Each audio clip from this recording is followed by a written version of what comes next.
Timetable Part 3. Advanced Timetable Operations. In this section we will look at adding a new service and having that service interact with our player service. We will also look at how to have the new service pick up the coaches we left behind in Minehead Up platform. Please note, for the sake of this tutorial, I have already gone ahead and created a new locomotive formation in our Locos Formation folder, then set up the basics of the train in the timetable. To understand more about this, please see the formation section of the tutorial and Timetable Part 2. Here we see our two services and their preceding formations. I have placed a class 33 at the down platform at Blue Anchor and had it start at 7:30 just like the player. At the moment it's currently showing a compiler error when I compile. We will fix this shortly when we get to coupling to the consist we left behind in the Minehead Up platform. As it stands, with the way the services are laid out, if we just simulate this timetable, it would fail with multiple errors. In this tutorial, I intend to show you how we can have various services interacting with each other and creating what is known in the industry as code spaghetti. I've made several additions to the initial player service we made. The player now goes and sits in the bay, allowing the class 33 to come in and collect its stock, load passengers, and exit out from Minehead towards Dunster. This has been done using go-to commands and wait instructions. So here we go, here's the bay siding stop. In the spur, there's the wait for 4 minutes 30 seconds, there's the rest of the instructions. We'll come back to this later. But now, let's move on to how we have trains interact with each other. Service class 33-1 is coming through Dunster, stopping at signal MH27.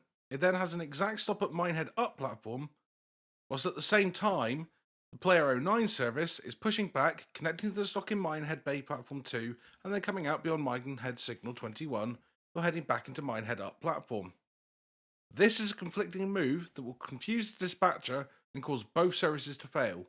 We can, however, fix this if we go to instruction 15 of the player service.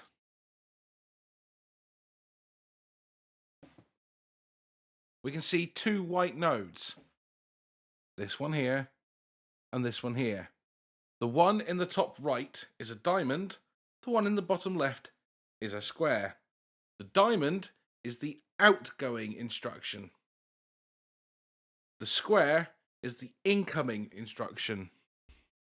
We want to drag from the outgoing instruction here, this white one, the diamond, from number 15 all the way back to instruction 3, to instruction 3's incoming node on service class 33_1. What this has now said is class 33_1 service cannot go to the exact stop at Minehead Up platform until the Player 09 service has completed its 15th instruction. We now want to go back to the Player 09 service's 9th instruction. The blue node is what we are interested in here.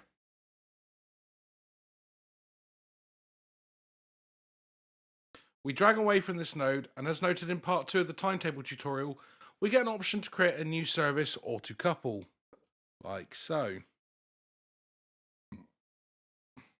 For the sake of this tutorial though, we will be ignoring this. Instead, I've already put a couple instruction into the class 33-1 service instructions. It is instruction number 5. We drag from the blue node on instruction 9 of player service 1 to the blue node of instruction 5 of class 33_1 service. Once this is done, we double check that we have the correct formation. In this case, I want the front of the train to connect to the front of the coaching stock in the up platform. If, for example, I set either of the two options differently, we get a compile error. Sometimes the directions can be counterintuitive, but you'll have the right directions when the compiler error goes away. We'll come back to why I end the service here and create a new service at the end of this tutorial. Important note: ensure you have set the location of the couple to instruction.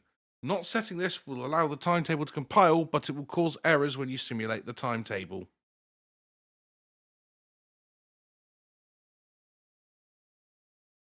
Now, we still have some interaction to do between the AI service and our player service. I've created 2 additional services from the first service. Right now, we're going to focus on the second of those created services. Having picked up passengers in the previous service, this service is going to depart from Minehead and head up towards Dunster. I placed a waypoint out beyond signal MH7 leaving Minehead. This is instruction 1 for this service. Once this service has passed its first instruction, I want to enable the player service to begin its shuffle back to where it started. So we'll click on the outgoing node of class 33_2's first instruction and connect it to the incoming node of the player 09 service's 19th instruction.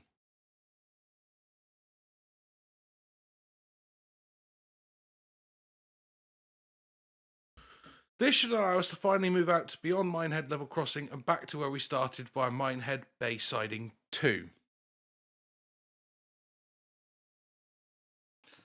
Why did I use multiple services for the Class 33? The Class 33 has 2 cabs. We can only set which cab the engineer and conductor spawn in per service. By splitting the service into 3, I have the engineer and the conductor in the front cab for the incoming service, no conductor or engineer in place in the idle passenger loading service, and finally, a conductor and engineer in the rear cab for the outgoing service. I know this section has probably been quite daunting for most, but once you get the hang of it, you can create some interesting interactions between services.